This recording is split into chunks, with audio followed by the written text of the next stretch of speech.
Welcome to Bite Size Breakdowns, everybody, and we're going to be covering the Super Sons Dynomutt special today, and this is part of the Hanna-Barbera crossover books, just like Elmer Fudd and Batman last year, and these stories, from my experience, have been really fun and have actually turned out to be really good stories.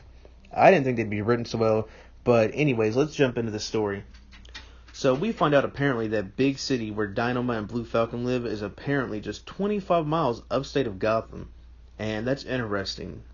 But anyway, we jumped to Crown's Manor 20 years ago, and we meet Radley, who was our 12-year-old boy genius, who has a lab and doesn't want to do anything but make inventions. Until one day, his dad comes home with a puppy, and we find out his name is Mutt. We then jump through different shots of Radley and Mutt growing up and becoming best friends together. We start seeing hard times after a while because we find out Radley's parents were murdered.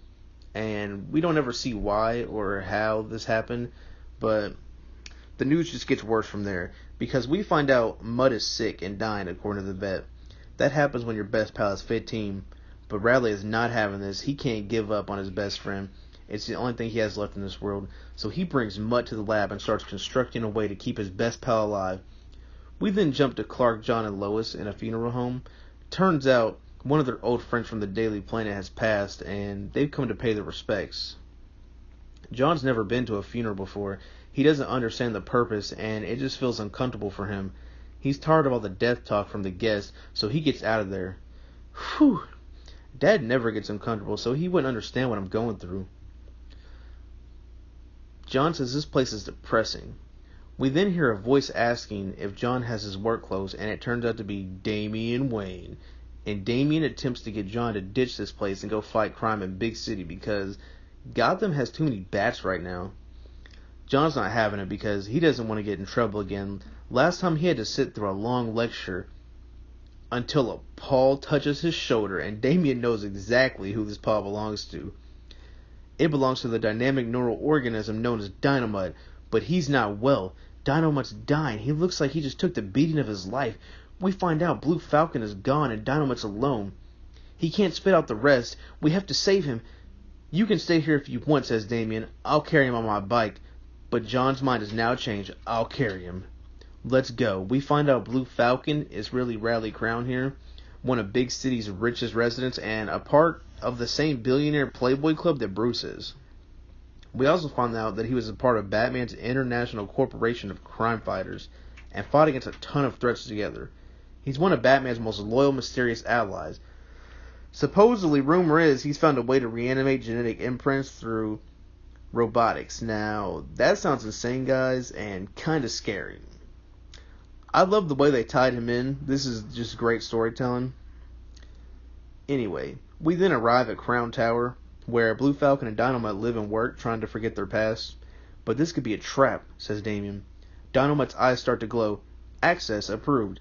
Dynamic neural organism auto repair engaged. Please place the dyno on the repair service table. And the machine starts going to work. Dynomutt's AI starts to be projected, and now he can talk and tell them what has happened.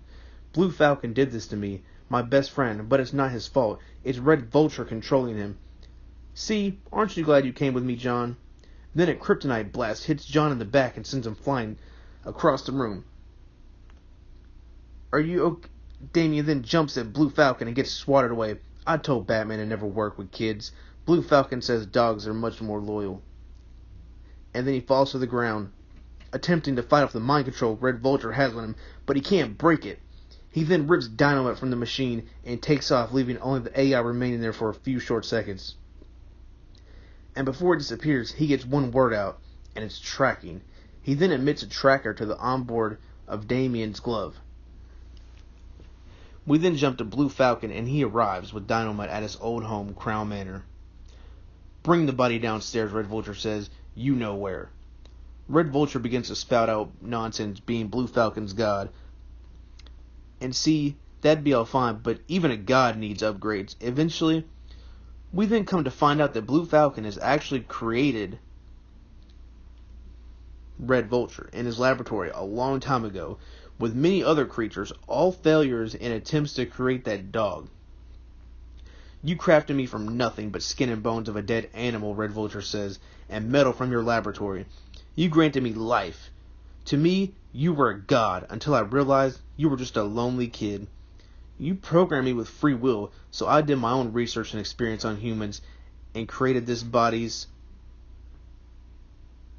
fame close so many times to destroying you. I came so many times close to destroying you, he says. But that dog just never let it happen. But now, it's your turn to fail, Blue Falcon. I'm gonna download my consciousness to Dynomutt, leaving this rotten body behind.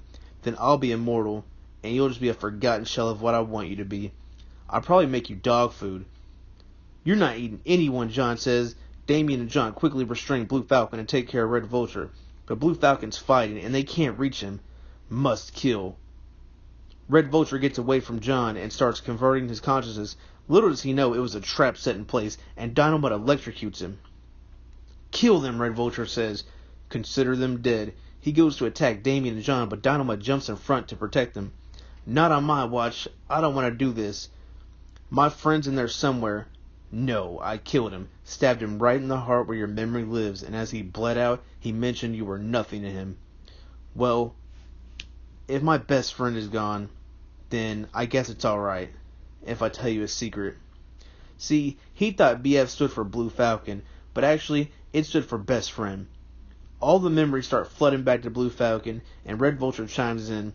I'm getting a body regardless, and Blue Falcon and Dynomutt must die. He shoots the kryptonite gun at Dynomutt, and Blue Falcon jumps in front of it, taking the shot to the chest. John then restrains Red Vulture. No, Blue Falcon! I'm gonna kill you, Vulture. Dynomutt jumps to kill Vulture, and Damien stops him. Falcon would have wanted justice, not revenge, but you're right, Robin. I guess that's what made him such a wonder.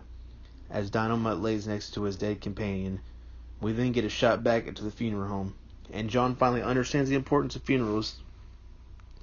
You get to say your last goodbyes and keep on keeping on. Death scares the crap out of me, so I never paid attention to it, but it helps us prepare for what is coming. Not everyone lives forever. You know, John, sometimes you can be pretty dark, and that's coming from me. I'm the son of the bat. We then see a shot of the tombstone, and it reads Radley Crown, 1977 to 2018. Best friend. Later that night, scrunch, scrunch, we see it's Dynomutt digging up the coffin. He has it unburied and he flies off with it, bringing it back to the lab. You said it years ago, best friend. You've all got it. And I'll be damned if I let you go without a fight. Zzz, good boy, Dino. And that's our story, guys. I thought that was grade A storytelling there. I actually got sad reading it for a moment. But thanks to Dynomutt, the day was truly saved. If you all liked anything you heard and want more of these crossover stories, comment down below. And don't forget to like and subscribe. I'm your host, Zach, and I'll see you next time on Bite Size Breakdown. Peace. I'm out.